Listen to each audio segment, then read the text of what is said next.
आज मैंने बहुत सारी नई बातें आपको बताई। आप में से बहुत लोगों को, या शायद हो सकता है सभी को, ये बातें ना पता रही हों।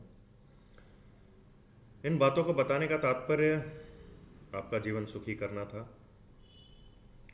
कि आप उनको समझें और सिद्ध मंत्रों के इस्तेमाल से आप सुखी हो सकें। देखिए, ये समझिए कि अगर आप नॉर्मल मंत्रों का जाप करते रहेंगे तो आपको यूट्यूब पे ही और बहुत सारे साधकों से ये एग्जाम्पल मिल जाएंगे कि किसी ने ओम नमः शिवाय का जाप 50 लाख कर लिया, 1 करोड़ कर लिया, और उसको कोई खास अनुभूति नहीं हुई। अच्छा लग रहा है, सराउंडिंग अच्छी हो गई है, आसपास के जानवर थोड़े से पीसफुल हो गए हैं, बट और कोई इसके अलावा अनुभूति नहीं हुई। जबकि सिद्ध जापों को अगर आप करेंगे, जैसे मैं सर्वोत्तम जाप तो बहुत सारे हैं, उनमें से एक जो गुरुदेव ने सजेस्ट किया और मैं जानता हूँ, सालों से एक्सपीरियंस किया है, वो मैं आपको सजेस्ट करता हूँ कि अगर आप करते हैं तो इस जाप से सभी समस्याएं भी सॉल्व होती हैं, सभी सात्विक मनोकामनाएं पूरी होती हैं। और ये जाप है ओम सिद्ध गोरक्षनाथाय नमः।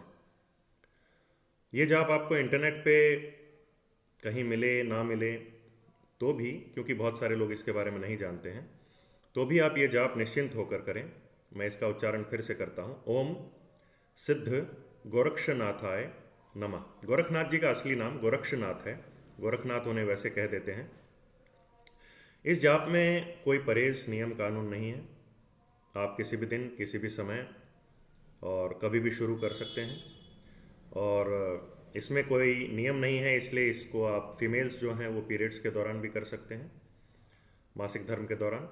और बेड पे लेट के आप जाप कर सकते हैं, बिना नहाए कर सकते हैं। इसमें अगर आपको श्रद्धा नहीं हो रही है, विश्वास नहीं हो रहा है, ध्यान केंद्रित नहीं हो रहा है, तो चिंता मत कीजिए। आप टीवी देखते हुए भी ये जाप कर सकते हैं, आराम से बेड पे लेट के। आप बाथरूम में ये जाप कर सकते हैं। अगर किसी को कोई ऐब है, कोई बुरी आदत है, ड्रिंक करना, नॉन वेज अगर वो खाते हैं, तो भी वो ये जाप कर सकते हैं। इसमें उसका भी परहेज नहीं है, क्योंकि ये जाप इतना शुद्ध और सात्विक है कि अगर आप ये जाप करते हैं तो जाप जैसे जैसे बढ़ेगा, आपकी बुरी आदतें, व्यसन, ड्रिंक करने की बैड हैबिट, या स्मोकिंग की हैबिट, या आप नॉनवेज खाते हैं तो वो, और कोई बुरी आदत है तो वो, सब बुरी आदतें आपकी छूट जाएंगी। और आप सभी प्रकार से संपूर्णतः सात्विक होकर और अच्छे विचारों के साथ अपना जीवन जी सकेंगे। अगर किसी को बुरे विचार आते हैं जाप के दौरान, तो भी चिंता करने की ज़रूरत नहीं। किसी को ये विचार आते हैं कि ये जाप सही नहीं है, मत करो, तो भी चिंता करने की ज़रूरत नहीं। आप जाप कंटिन्यू कीजिए। जैसे जैसे नेगेटिविटी का नाश होगा, बुरी शक्तियों का नाश होगा, वैसे वैसे आप सात्विकता महसूस करेंगे।